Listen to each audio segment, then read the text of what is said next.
Vous le trouvez pas stressant ce monde? Le gouvernement qui nous prend pour des obes? Le boulot et ses managers toxiques? La guerre? La pauvreté? Les harceleurs qui tapent sur des pauvres gens?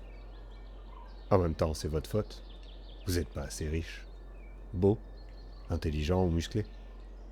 Vous avez jamais envie de distribuer une paire de tartes bien salées? Oh, moi de ouf. Et j'ai la solution. Dead Rising. Moi, grâce à Dead Rising, je me défoule en jeu avec tout ce qui me passe par la main. Banc public pour les amoureux.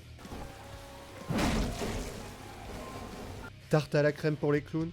Ou pommeau de douche pour les crados. Avec Dead Rising, je tape pas sur les casse-couilles en vrai.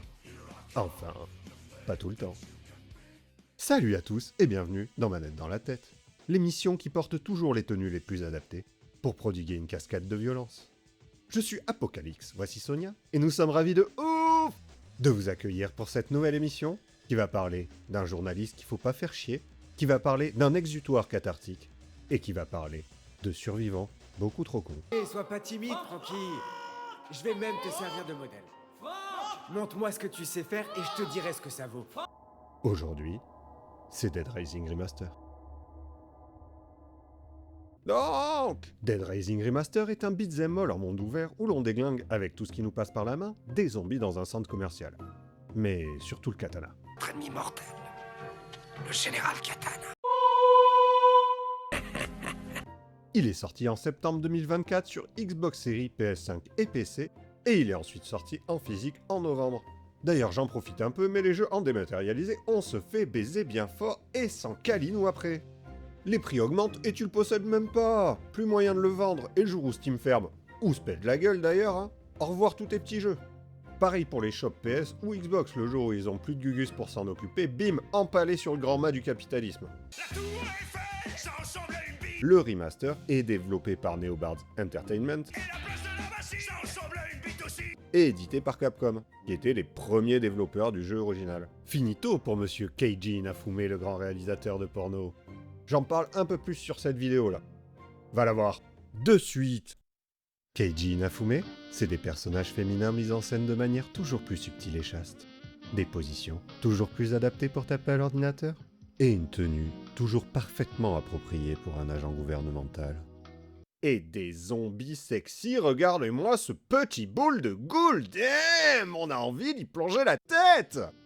Bon, en vrai, pour les cinématiques, elles ont pas trop été modifiées de l'original, donc pour tout ce qui est cadrage sexy à la Keiji, c'est toujours là.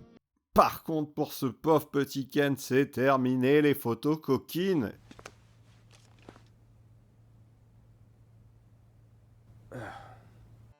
Dans l'histoire, on retrouve Francky Lacastagne, journaliste indépendant, qui vient couvrir les événements de Willamette.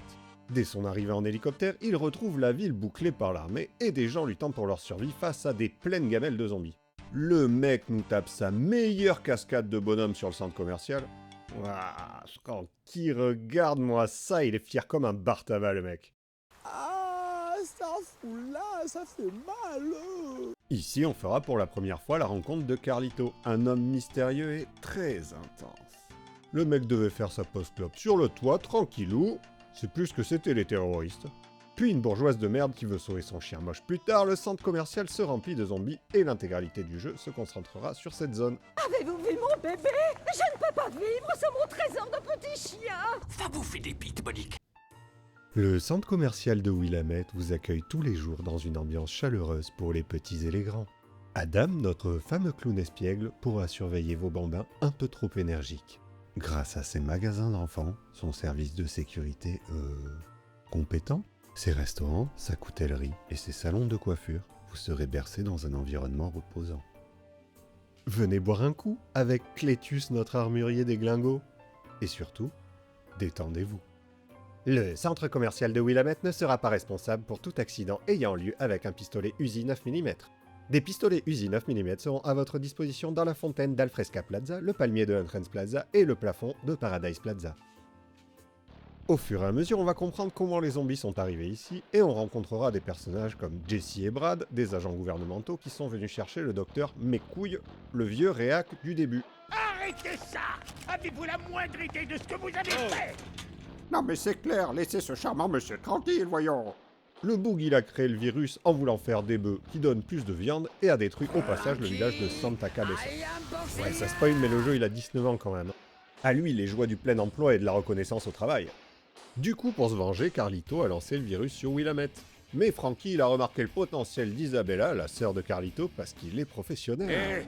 C'est pas le moment de reluquer les filles, mon petit gars. Sans déconner, le mec il l'a croisé une fois, mais il y a ses instincts de charreau journaliste qui lui ont dit qu'elle serait importante. Au final, grâce à Isabella et ses panards de vieille grand-mère là, ils vont découvrir que Carlito prévoit de tout faire péter pour répandre le virus à plus grande échelle. Et aussi qu'il a créé des bombes dormantes avec des orphelins adoptés à travers le pays. Tu veux dire qu'il a infecté ces gamins et qu'il leur a filé ton remède? Qu'il a fabriqué 50 bombes à retardement? Je sais pas. Vraiment, je sais pas. J'adore qu'un plan se déroule sans accroc.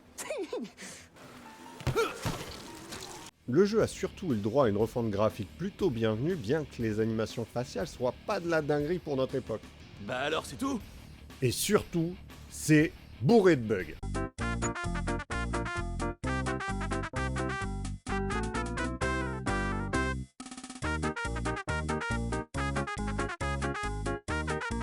Oh putain, celui-là c'est mon préféré. Alors, on a Frankie qui filme le vieux plus son propre dos pendant que le vieux lui passe à travers en se prenant une balle dans la tête. Et côté gameplay, il n'a pas été modifié plus que ça, à part la possibilité de se déplacer en visant. Merci bordel, oui, les armes à feu servaient à rien avant à part à donner aux connards. On a enfin une version française et des dialogues vocaux pour tous les personnages. Allez, chapeau! Par contre, je sais pas si c'est juste moi, mais je le trouve plus facile qu'avant. Bon, ce boss-là, il a carrément bugué. Et je trouve la roulade plus fluide que dans l'original, où il galérait un peu à se relever. Mais surtout, ils ont enfin mis un putain d'escalier pour accéder à la salle de sécurité. Ça évite ce genre de casse-couillerie de la part de nos boulets préférés. C'est toujours un bonheur de casser du zombie, même si je dois avouer que ça a pris un coup de vieux au niveau du gameplay. Depuis sa sortie, j'ai vraiment toujours aimé ce jeu. Pour moi, c'était enfin un vrai jeu de zombies, comme si ça nous arrivait dans notre monde, quoi. Et un bel hommage au cinéma de Romero, le papa des zombies. Puis je trouve qu'on voit bien la critique du système états-unien, qui ont créé le virus sans faire exprès pour avoir plus de bœufs pour leurs vieux boules de ricain. C'est dingue les zombies, non? C'est vrai. Ils passent leur temps à bouffer. Bouffer. Et bouffer. À se multiplier. Au fond, ils fonctionnent un peu comme vous, les Américains. On a même le traumatisé du Vietnam qui s'est bouffé un bon syndrome post-traumatique dans la face et s'est mis à tuer tout le monde comme dans Rambo. Il n'y avait personne pour nous aider. J'étais perdu, il se met à crier. Je rentrais chez moi, ils arrêtaient plus de crier. Je rentrais chez moi, je conduis en ma Chevrolet 58. J'arrivais pas à trouver ses jambes. J'arrive pas à trouver ses jambes. Ne pas sentir ça dans ma tête. Ça fait pourtant 7 ans. Chaque jour, j'y pense. Non mais cette scène, je chiale, putain! L'agent de sécurité et le geekos qui, sous la pression, se mettent à agresser des gens par frustration. Ah putain, cette scène, elle me fout hyper mal à l'aise. Non, arrêtez! Madame l'agent! Allez, tu sais quoi? Petit souplet. Wildly inappropriate. This is humiliating. This is wildly entertaining. This is...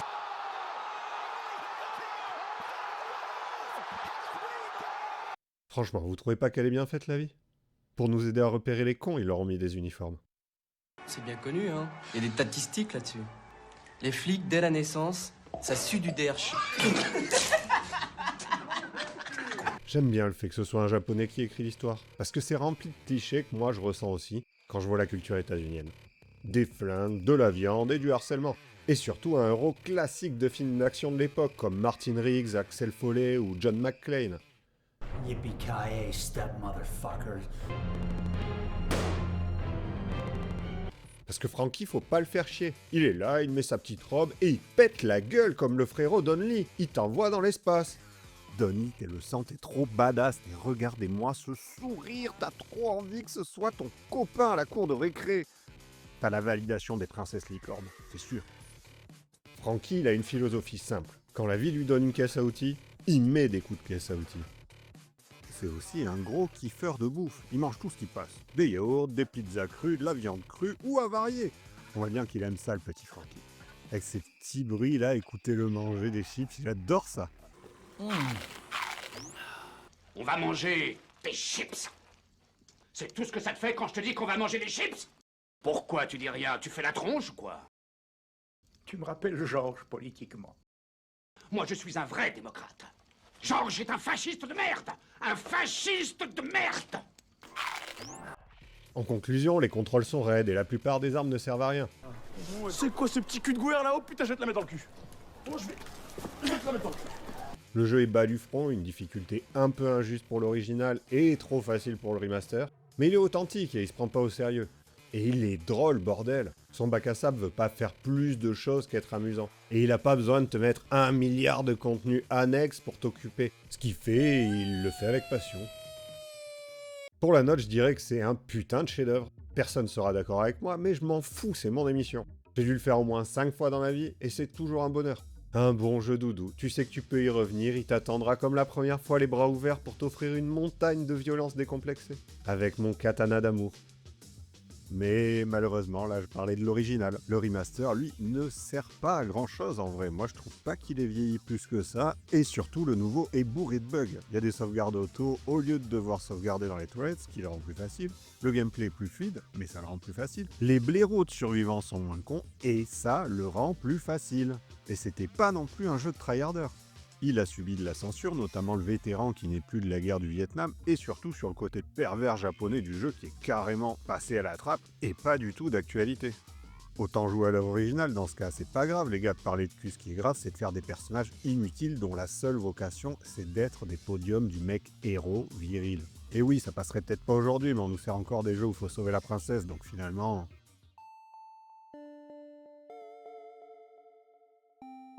Des œufs sur les zombies? Il y en a à crever. Le genre est largement représenté dans la pop culture aujourd'hui et il y en a pour tous les goûts, entre les zombies nazis, les castors, les champis, les abeilles, les crocodiles, ours en peluche, des fucking dinosaures, Bruce Willis dégueulasse, du sexy zombie boule de goule et évidemment, je vous passe les zombies. J'aurais pu vous parler du dernier train pour Busan qui franchement déboîte. Et il y a Don Lee mais les patates sales. Mais je vais plutôt parler de Shaun of the Dead. Parce que c'est le meilleur, tout simplement. Elle est ivre morte? Il est réalisé par Edgar Wright et on est sur une comédie d'action à l'anglaise bien inspirée. Déjà, les plans sont beaux, Nick Frost et Simon Pegg sont géniaux, et l'humour est à se taper le cul par terre. Si vous l'avez jamais vu, faut foncer direct. En jeu vidéo, il y en a encore plus, et des méga classiques en plus. Comme les Resident Evil ou The Last of Us. Mais à quoi bon? Moi, je vais vous parler de The Last Spell. Un petit jeu indépendant développé par Richter Games. Dans The Last Spell, on est le dernier rempart de l'humanité et on doit protéger ces boulets de mages qui ne font rien là. La journée, on construit la ville, des mines et surtout des palissades, et la nuit, on contrôle un groupe de héros qui va devoir se dépêtrer des vagues de zombies démentielles. Le jeu est vraiment pas facile, faut être chaud pour gagner. Mais si je vous le conseille, c'est que c'est un tour par tour très très cool. Vous connaissez The Walking Dead? Pas la série un peu moyenne là, mais la BD hyper cool. Est-ce que vous connaissez Crost? Crost, c'est un comics dégueulasse où les zombies ont une croix sur le visage mais gardent leur intelligence, vitesse, tout. Sauf qu'ils deviennent ultra sadiques et violents. C'est comme si tout le monde se transformait en tueur en série. Franchement, faut s'accrocher. Moi, j'ai pas pu plus que le tome 3.